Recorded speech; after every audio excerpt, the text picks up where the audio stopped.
সম্মানিত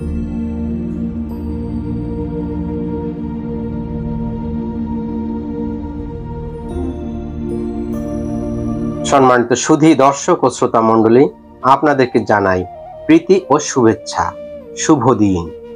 আজ রবিবার, প্রভুর দিন, 21শে সেপ্টেম্বর 2025 খ্রিস্টাব্দ।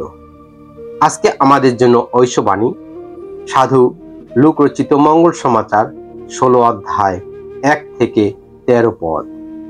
পাঠ করছি দীপক পিয়াস হালদার। আজকে পাঠের বিষয়বস্তু, পরোপকারের কাজে সাধ্যমতো উদার হও, তবে স্বর্গলোকে তার সুফল পাবেই।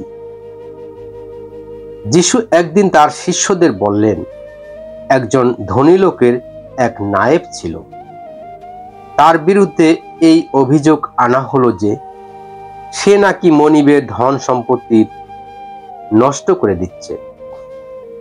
তখন তাকে ডেকে পাঠিয়ে তিনি বললেন, তোমার সম্বন্ধে এসব কি শুনছি? তোমার কাজের পুরো হিসেব দাও, কেননা তুমি আর নায়েবের পদে থাকতে পারবে না। নায়েব তখন মনে মনে ভাবতে লাগলো, এখন আমি কি করি? আমার মনিব তো আমাকে নায়েবের পদ থেকে বরখাস্ত করে দিচ্ছে। মাটি কাটবারও শক্তি নেই আমার, আর ভিক্ষে চাইতেও লজ্জা করে। ঠিক আছে, নায়েবি থেকে আমাকে ছাড়িয়ে দেওয়া হলে লোকে যাতে আমাকে তাদের ঘরে আশ্রয় দেয়, তার জন্য কি উপায় আমাকে নিতে হবে তা আমি পেয়ে গেছি। তারপর মনিবের কাছে যাদের যত ঋণ ছিল সে তাদের একে একে ডেকে পাঠালো। প্রথম জনকে সে বলল, আমার মনিবের কাছে তোমার কত দেনা আছে? সে উত্তর দিল, 100 মণ তেল।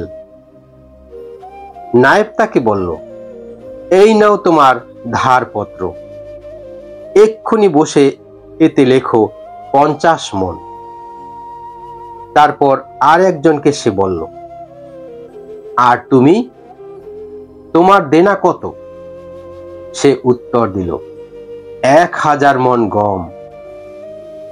নায়েব তাকে বলল, এই নাও তোমার ধারপত্র, এতে লেখো 800। পরে মনিব তার অসৎ নায়েবের এই জন্যে প্রশংসা করেছিলেন যে কাজটা সে বুদ্ধিমানের মতোই করেছে। সত্যিই তো, যারা এই সংসারের মানুষ তারা নিজেদের মতো লোকদের সঙ্গে কাজকর্ম চালানোর ব্যাপারে, আর যারা আলোর মানুষ তাদের চেয়ে অনেক বেশি বুদ্ধিমান। আমি তাই তোমাদের বলছি, এই কলুষিত অর্থ সম্পদ বরং কাজে লাগিয়ে তোমরা মানুষকে তোমাদের বন্ধু করে নাও, যাতে একদিন এই অর্থ সম্পদের সম্বল হাতছাড়া হয়ে গেলে তারা তোমাদের গ্রহণ করে নেয় সেই শাশ্বত আবাসে। সামান্য ব্যাপারে যাকে বিশ্বাস করা যায়, বড় ব্যাপারেও তাকে বিশ্বাস করা চলে। তেমনি সামান্য ব্যাপারে যে অসৎ, বড় ব্যাপারেও সে অসৎ হয়ে থাকে।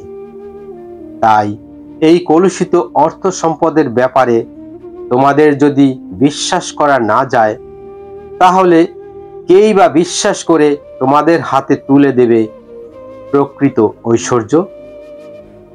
তেমনি ভাবে পরের জিনিসের ব্যাপারে তোমাদের যদি বিশ্বাস করা না যায়, তাহলে যা তোমাদের নিজেদের জিনিস তাই বা কে তোমাদের দিতে যাবে? কোনো চাকর কখনো একসঙ্গে 2 মনিবের সেবা করতে পারে না।